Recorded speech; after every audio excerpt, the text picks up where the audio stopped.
తిరుమల శ్రీవారిని దర్శించుకునే వృద్ధులకు టీటీడీ శుభవార్త అందించింది. స్వామివారి దర్శనం సులభతరం అయ్యే విధంగా ఏర్పాట్లు చేస్తోంది. ఇందుకోసం వృద్ధుల కోసం ప్రత్యేక దర్శన వెసులుబాటును కల్పిస్తోంది. వారికి ఉచిత దర్శనం కల్పించడంతో పాటు భోజన సదుపాయాలను కూడా కల్పిస్తోంది. దీంతో వయసు రీత్యా ఇబ్బందులు ఎదుర్కొనే పెద్దవారు ఇక నుంచి శ్రీవారి దర్శనం కోసం ఎక్కువ సమయం ఎదురు చూడాల్సిన పనిలేదు. దర్శనం కోసం ఎదురు చూసే సమయంలోనూ వీరికి సాంబార్ అన్నం, పాలను అందించనుంది టీటీడీ. దర్శనం అనంతరం బ్యాటరీ కారులో వృద్ధులను డ్రాప్ చేయనున్నారు.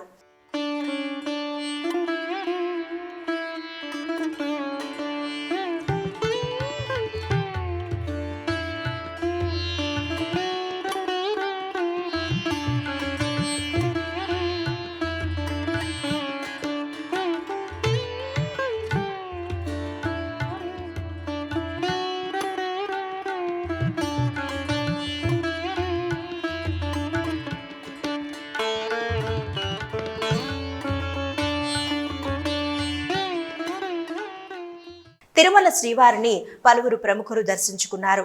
కేంద్ర మంత్రి, పలువురు ఎంపీలు, తెలంగాణకు చెందిన ఎమ్మెల్యేలు, మహారాష్ట్ర మంత్రులు కుటుంబ సమేతంగా స్వామివారి సేవలో పాల్గొన్నారు. వేద పండితులు వేదాశీర్వచనం అందించారు. తర్వాత ఆలయ అర్చకులు పట్టువస్త్రంతో సత్కరించి తీర్థ ప్రసాదాలు అందించారు. తిరుమల శ్రీవారిని దర్శించుకోవడం చాలా ఆనందంగా ఉందని ఎంపీ శ్రీకాంత్ షిండే తెలిపారు.